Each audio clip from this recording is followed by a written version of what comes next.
Hello friends, मु शुभेन्दु मु आपण मानक स्वागत करुच्ची साई टेक्निकल चैनल को।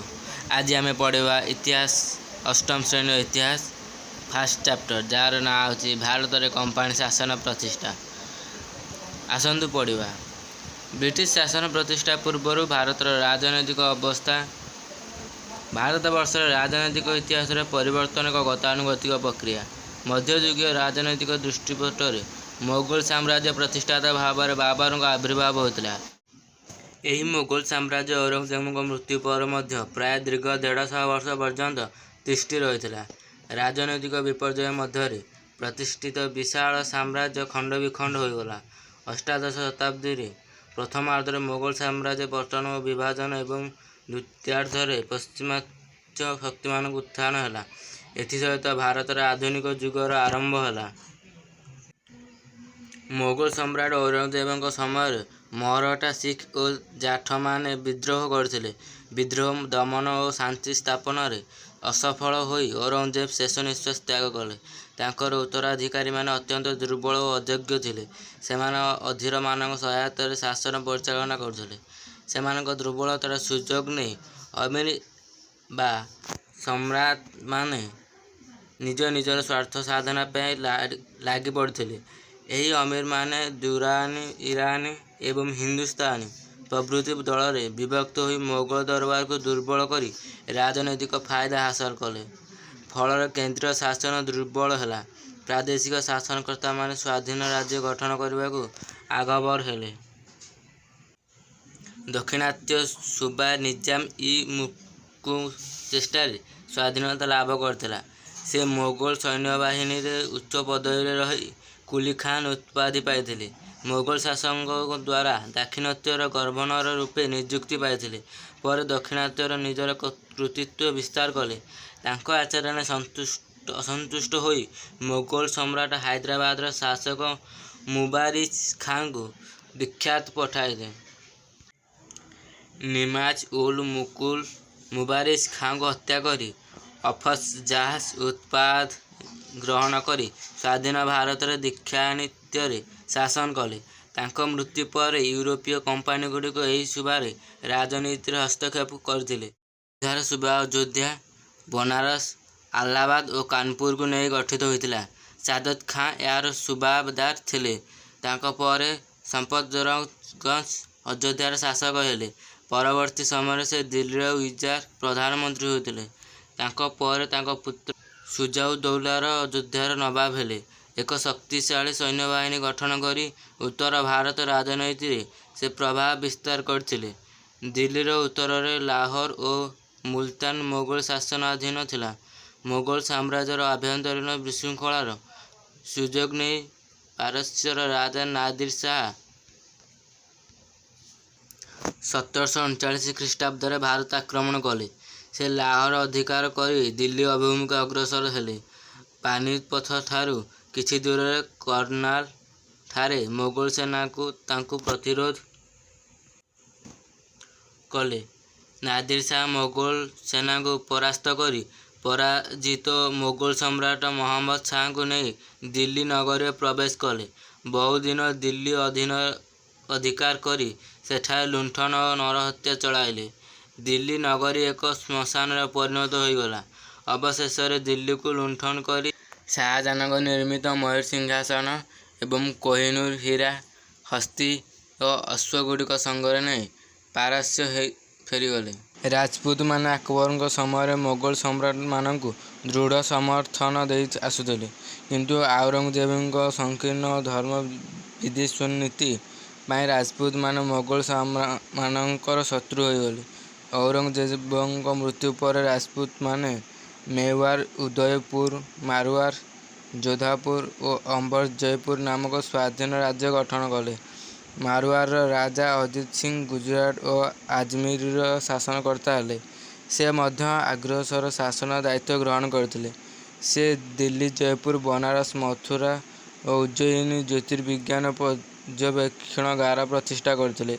राजपूत माने मराठा जाठ मानक सहित संपर्क रखिबारु एमानकर उत्थान संभव हैला नहीं। गुरु गोविंद सिंह सिख मानक संगठित करी एक ଲଢ଼ୁଆ ଗୋଷ୍ଠୀ ଗଠନ କରିଥିଲେ। ତାଙ୍କ ପରେ ବାନ୍ଦା ବାହାଦୁର ଶିଖମାନଙ୍କ ନେତୃତ୍ୱ ନେଇ ଲାହୋର ଅଧିକାର କରିଥିଲେ। ଶିଖମାନେ ଝେଲମ ଠାରୁ ସତଲେଜ ନଦୀ ପର୍ଯ୍ୟନ୍ତ ବ୍ୟାପିଥିବା ଭୂଖଣ୍ଡକୁ ନିଜର ଅଧୀନକୁ ଆଣିଥିଲେ, କିନ୍ତୁ କୌଣସି ରାଜ୍ୟ ଗଠନ କରିବାକୁ ସକ୍ଷମ ହୋଇନଥିଲେ। ଶିଖମାନେ 12ଗୋଟି ସଂଘରେ ସଂଗଠିତ ହୋଇଥିଲେ। ପ୍ରତ୍ୟେକ ସଂଘକୁ ମିସିଲ କୁହାଯାଇଥିଲା।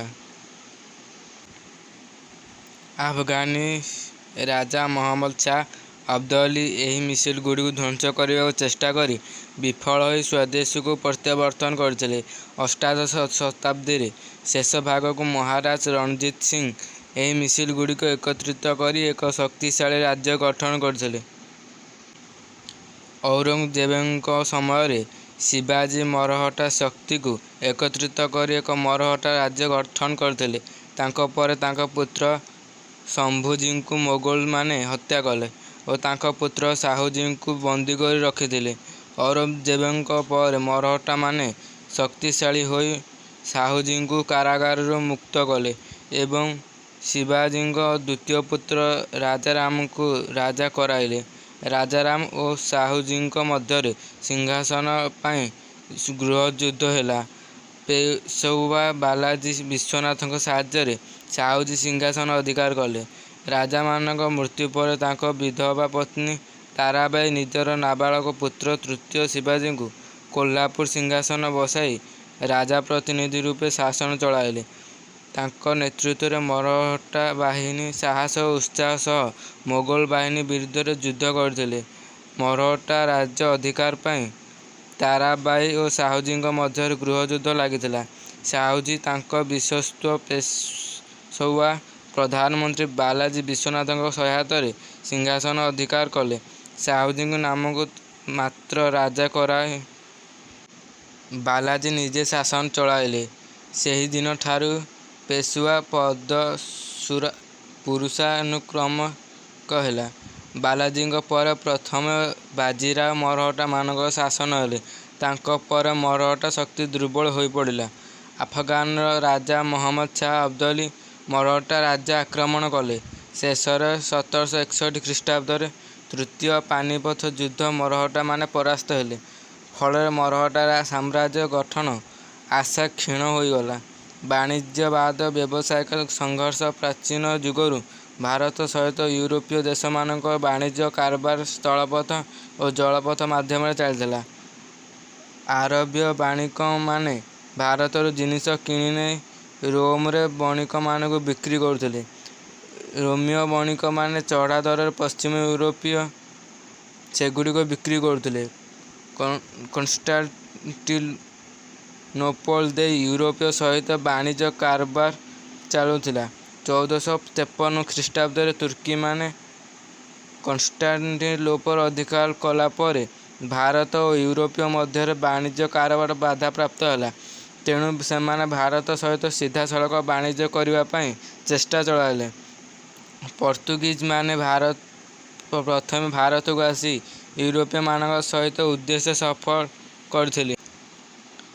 ପର୍ତ୍ତୁଗୀଜ 1498 ଖ୍ରୀଷ୍ଟାବ୍ଦରେ ଭାସ୍କୋ ଡା ଗାମା ଉତ୍ତମାଶା ଅନ୍ତରୀ ପାର ହୋଇ ଭାରତର ପଶ୍ଚିମ ଉପକୂଳସ୍ଥ କାଲିକଟ ଠାରେ ପହଞ୍ଚିଥିଲେ।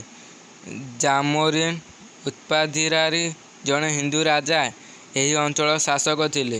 ଭାସ୍କୋ ଡା ଗାମା ଜାମୋରିନଙ୍କ ଦରବାରରେ ପହଞ୍ଚି ପର୍ତ୍ତୁଗୀଜମାନଙ୍କୁ ବାଣିଜ୍ୟ କରିବାକୁ ଅନୁମତି ଦେବା ପାଇଁ ଅନୁରୋଧ କରିଥିଲେ। ତାଙ୍କ ରାଜା ଅନୁରୋଧ ରକ୍ଷା କରି ପର୍ତ୍ତୁଗୀଜମାନଙ୍କୁ ବାଣିଜ୍ୟ କରିବା ପାଇଁ ଅନୁମତି ଦେଇଥିଲେ। ଫଳରେ ପର୍ତ୍ତୁଗୀଜମାନେ ଭାରତରେ ବାଣିଜ୍ୟ କୋଠି ପ୍ରତିଷ୍ଠା କରିଥିଲେ। ଭାରତରେ ଗୋଆ, ଡାମନ ଡିଉ, ସାଲସେଟ ବେସିନ, ବମ୍ବେ ଏବଂ ବଙ୍ଗ ଦେଶରେ ଗୁହୁଳି ପ୍ରଭୃତି ସ୍ଥାନରେ ବାଣିଜ୍ୟ କୋଠି ନିର୍ମାଣ କରି ଭାରତରେ ପର୍ତ୍ତୁଗୀଜ ଉପନିବେଶ ସ୍ଥାପନ କରିଥିଲେ। ଭାରତରେ ପର୍ତ୍ତୁଗୀଜ ଅଧିକୃତ ଅଞ୍ଚଳରେ ଗଭର୍ଣ୍ଣର ଭାବେ ଆଲବୁକର୍କ ନିଯୁକ୍ତ ହୋଇଥିଲେ। ସେ ଏକ ବିରାଟ ନୌଶକ୍ତି ଗଠନ କରି ପର୍ତ୍ତୁଗୀଜମାନଙ୍କ ପ୍ରତିପତ୍ତି ବୃଦ୍ଧି କରିଥିଲେ। ସପ୍ତଦଶ ଶତାବ୍ଦୀର ପ୍ରଥମ ଭାଗରେ ପର୍ତ୍ତୁଗୀଜମାନେ ଜଳସଦୃଶ ବୃତ୍ତି କରି ଏବଂ ଅନ୍ୟ ଦେଶର ବାଣିଜ୍ୟ ତରିକୁ ଲୁଣ୍ଠନ କରି ନିଜର ବ୍ୟବସାୟ ପ୍ରସାର ଚଳାଇଥିଲେ। ଭାରତୀୟମାନଙ୍କୁ ଖ୍ରୀଷ୍ଟ ମଧ୍ୟରେ ଦୀକ୍ଷିତ କରାଇ ଖ୍ରୀଷ୍ଟ ଧର୍ମର ପରାସ କରାଇଲେ। ଫଳରେ ମୋଗଲ ସମ୍ରାଟମାନେ ସେମାନଙ୍କୁ ବାଧା ଦେଇଥିଲେ। ସେମାନେ ଇଂରେଜ ଓ ଡଚ୍ ବା ଓଲଜାତ ମାନଙ୍କ ସହିତ ପ୍ରବଳ ପ୍ରତିଦ୍ୱନ୍ଦ୍ୱିତାର ସମ୍ମୁଖୀନ ହୋଇ ସେମାନଙ୍କ ବାଣିଜ୍ୟ କୋଠି ହରାଇଥିଲେ। 1961 ମସିହା ପର୍ଯ୍ୟନ୍ତ ଗୋଆ, ଡାମନ, ଡିଉ ସେମାନଙ୍କର ଅଧିକାରରେ ଥିଲା। ସେହି ବର୍ଷ ସ୍ୱାଧୀନ ଭାରତ ସରକାର ଏହି ଅଞ୍ଚଳଗୁଡ଼ିକ ଅଧିକାର କରିବାରୁ ପର୍ତ୍ତୁଗୀଜମାନଙ୍କ ଉପନିବେଶ ଭାରତରୁ ଲୋପ ପାଇଲା। ଓଲନ୍ଦାଜ 16ଶ ଶତାବ୍ଦୀର ଶେଷ ଭାଗରେ ହଲାଣ୍ଡର ଅଧିବାସୀ ଡଚ୍ ବା ଓଲନ୍ଦାଜମାନେ ଭାରତ ସହିତ ବାଣିଜ୍ୟ କରିବାକୁ ପ୍ରୟାସ କରି ନୌଯାତ୍ରା ଆରମ୍ଭ କରିଥିଲେ। 1602 ଖ୍ରୀଷ୍ଟାବ୍ଦ ସେମାନେ ଡଚ୍ ଇଷ୍ଟ ଇଣ୍ଡିଆ କମ୍ପାନୀ ଗଠନ କରିଥିଲେ। ଭାରତରେ ପ୍ରବେଶ କରିବା ପରେ ସେମାନେ ପର୍ତ୍ତୁଗୀଜମାନଙ୍କ ସହିତ ତୀବ୍ର ପ୍ରତିଯୋଗିତାର ସମ୍ମୁଖୀନ ହୋଇଥିଲେ। ସେମାନେ ପର୍ତ୍ତୁଗୀଜମାନଙ୍କ ସହ ସଂଘର୍ଷ କରି ସେମାନଙ୍କର ଅନେକ ବାଣିଜ୍ୟ କୋଠିକୁ ଦଖଲ କଲେ। ଗୁଜରାଟ, କରମଣ୍ଡଳ ଉପକୂଳ, ବଙ୍ଗଦେଶ, ବାଲେଶ୍ୱର, କୋଚିନ ଆଦି ସ୍ଥାନରେ ସେମାନେ ବାଣିଜ୍ୟ କୋଠି ସ୍ଥାପନ କଲେ। ଭାରତରେ ଏକ ଚାଟିଆ ବ୍ୟବସାୟ କରି ସାମ୍ରାଜ୍ୟ ବିସ୍ତାର କରିବା ପାଇଁ ଚେଷ୍ଟା କଲେ। ଇଂରେଜମାନଙ୍କ ସହିତ ସେମାନଙ୍କର ସଂଘର୍ଷ ହୋଇଥିଲା। ଶେଷରେ ଇଂରେଜମାନଙ୍କ ଠାରୁ ପରାସ୍ତ ହୋଇ ଭାରତରୁ ବିଦାୟ ନେଇ ଇଣ୍ଡୋନେସିଆ, ଜାଭା ଓ ସୁମାତ୍ରା ଅଞ୍ଚଳକୁ ବାଣିଜ୍ୟ କରିବାକୁ ପଳାଇଗଲେ। ଦିନାମାର ଡେନମାର୍କର ଅଧିବାସୀ ଡେନ୍ସଙ୍କୁ ଓଡ଼ିଆରେ ଦିନାମାର କୁହାଯାଏ। ସେମାନେ ଗୋଟିଏ ବାଣିଜ୍ୟିକ କମ୍ପାନୀ ଗଠନ କରି ଭାରତରେ ବାଣିଜ୍ୟ କରିବାକୁ ଆସିଥିଲେ। ସେମାନେ ବଙ୍ଗଦେଶରେ ଶ୍ରୀରାମପୁରଠାରେ ବାଣିଜ୍ୟ କୋଠି ପ୍ରତିଷ୍ଠା କରିଥିଲେ। ପରେ ଇଂରେଜମାନଙ୍କୁ ସେମାନେ ବାଣିଜ୍ୟ କୋଠି ବିକ୍ରୟ କରି ଭାରତରୁ ବିଦାୟ ନେଇଥିଲେ। ବ୍ରିଟିଶ ଇଷ୍ଟ ଇଣ୍ଡିଆ କମ୍ପାନୀ ଇଂଲଣ୍ଡର ରାଣୀ ପ୍ରଥମ ଏଲିଜାବେଥଙ୍କ ରାଜତ୍ୱ କାଳରେ ଶେଷ ଭାଗକୁ ଇଂଲଣ୍ଡର ଦଳେ ବଣିକ ଓ ନାବିକ ପ୍ରାଚ୍ୟ ଦେଶ ସହିତ ବାଣିଜ୍ୟ କରିବା ପାଇଁ ରାଣୀଙ୍କର ଅନୁମତି ଭିକ୍ଷା କରିଥିଲେ। 1600 ଖ୍ରୀଷ୍ଟାବ୍ଦରେ ରାଣୀ ସେମାନଙ୍କ ପ୍ରାର୍ଥନା ମଞ୍ଜୁର କରି ପ୍ରାଚ୍ୟ ଦେଶ ସହିତ ବାଣିଜ୍ୟ କରିବାକୁ ଏକ ସନଦ ପ୍ରଦାନ କରିଥିଲେ। ରାଣୀଙ୍କ ସନଦ ପାଇଁ company British East India company ନାମରେ ପରିଚିତ ହୋଇଥିଲା। 1609 ଖ୍ରୀଷ୍ଟାବ୍ଦରେ ଇଂଲଣ୍ଡର ରାଜା ପ୍ରଥମ ଜେମ୍ସ କମ୍ପାନୀର କ୍ୟାପ୍ଟେନ ହକିନ୍ସଙ୍କୁ ଜାହାଙ୍ଗୀରଙ୍କ ଦରବାରକୁ ପଠାଇଥିଲେ। ହକିନ୍ସଙ୍କ ଅନୁରୋଧ କ୍ରମେ ଜାହାଙ୍ଗୀର ଇଂରେଜମାନଙ୍କୁ ସୁରଟଠାରେ ଏକ ସ୍ଥାୟୀ ବସତି ସ୍ଥାପନ କରିବା ପାଇଁ ଆଦେଶ ପତ୍ର ଦେଇଥିଲେ। ଏହାର ଅଳ୍ପ ଦିନ ପରେ 1615 ଖ୍ରୀଷ୍ଟାବ୍ଦରେ ଇଂଲଣ୍ଡର ରାଜଦୂତ ସାର୍ ଟାମାସ ରୋ ଜାହାଙ୍ଗୀରଙ୍କ ଦରବାରକୁ ଆସି ଜାହାଙ୍ଗୀରଙ୍କ ସହ ଘନିଷ୍ଠ ସମ୍ପର୍କ ସ୍ଥାପନ କରିଥିଲେ ଏବଂ ନାନା ପ୍ରକାର ବାଣିଜ୍ୟ ସୁବିଧା ପାଇଁ କୋଠି ନିର୍ମାଣର ଅଧିକାର ହାସଲ କରିଥିଲେ। ଫଳରେ ଇଂରେଜ କମ୍ପାନୀ ଭାରତର ପୂର୍ବ ଓ ପଶ୍ଚିମ ଉପକୂଳ ତଥା ଦେଶର ଦୂରବର୍ତ୍ତୀ ସ୍ଥାନମାନଙ୍କରେ ବାଣିଜ୍ୟ କୋଠି ନିର୍ମାଣ କରିଥିଲେ। ସେଗୁଡ଼ିକ ମଧ୍ୟରେ ମଛଲିପଟ୍ଟନମ, ମହାନଦୀ ମୁହାଣ ସ୍ଥିତ ହରିପୁର, ବାଲେଶ୍ୱର, ହୁଗୁଳି, ପାଟଣା ଓ କାସିମ ବଜାର ପ୍ରଭୃତି ଉଲ୍ଲେଖଯୋଗ୍ୟ। ମାନ୍ଦ୍ରାଜ, ବମ୍ବେ ଓ କଲିକତା ଇଂରେଜମାନଙ୍କର ପ୍ରଧାନ ବାଣିଜ୍ୟ କେନ୍ଦ୍ର ଥିଲା। 1639 ଖ୍ରୀଷ୍ଟାବ୍ଦରେ ଇଂରେଜମାନେ ମାଡ୍ରାସଠାରେ ପୋର୍ଟ ନିର୍ମାଣ କରିଥିଲେ। ପୋର୍ଟ ସେଣ୍ଟ ଜର୍ଜ ନିର୍ମାଣ କରିଥିଲେ। ଏହା ବର୍ତ୍ତମାନ ତାମିଲନାଡୁର ଚେନ୍ନାଇଠାରେ ଅବସ୍ଥିତ। ସେହିପରି ପର୍ତ୍ତୁଗୀଜମାନଙ୍କ ଅଧୀନରେ ଥିବା ବମ୍ବେକୁ ପର୍ତ୍ତୁଗୀଜର ରାଜା ଇଂଲଣ୍ଡର ରାଜା ଦ୍ୱିତୀୟ ଚାର୍ଲ୍ସଙ୍କୁ ଯୌତୁକ ସୂତ୍ରରେ ଦେଇଥିଲେ। ଦ୍ୱିତୀୟ ଚାର୍ଲ୍ସ ବମ୍ବେକୁ ଇଷ୍ଟ ଇଣ୍ଡିଆ କମ୍ପାନୀକୁ ହସ୍ତାନ୍ତର କରିବାକୁ ଇଷ୍ଟ ଇଣ୍ଡିଆ କମ୍ପାନୀର ଏଠାରେ ବାଣିଜ୍ୟ କୋଠି 1668ରେ ଗଢ଼ି ଉଠିଥିଲା। 1690ରେ ଇଷ୍ଟ ଇଣ୍ଡିଆ କମ୍ପାନୀ ବଙ୍ଗେରେ ହୁଗୁଳି ନଦୀ କୂଳରେ ପୋର୍ଟ ୱିଲିୟମ ଦୁର୍ଗ ନିର୍ମାଣ କଲେ। ମୋଗଲ ସମ୍ରାଟମାନଙ୍କୁ ପ୍ରଭାବିତ କରି ଏବଂ ଇଂରେଜ କର୍ମଚାରୀଙ୍କୁ ଲାଞ୍ଚ ଦେଇ ସୁଲତାନଟି କଲିକଟା ଓ ଗୋବିନ୍ଦପୁର ଗ୍ରାମର ଜମିଦାର ପାଇଲେ। କମ୍ପାନୀ ଫ୍ରାନ୍ସର ସମ୍ରାଟ ଚତୁର୍ଥ ଲୁଇଙ୍କ ମନ୍ତ୍ରୀ କୋଲବର୍ଟଙ୍କ ପୃଷ୍ଠପୋଷକତାରେ 1664 ଖ୍ରୀଷ୍ଟାବ୍ଦରେ ଫରାସୀ ଇଷ୍ଟ ଇଣ୍ଡିଆ କମ୍ପାନୀ ଗଠିତ ହୋଇଥିଲା। ମୋଗଲ ସମ୍ରାଟ ଔରଙ୍ଗଜେବଙ୍କ ଅନୁମତି ପାଇ ଫରାସୀ ଇଷ୍ଟ ଇଣ୍ଡିଆ କମ୍ପାନୀ ସୁରତଠାରେ ବାଣିଜ୍ୟ କୋଠି ନିର୍ମାଣ କଲେ।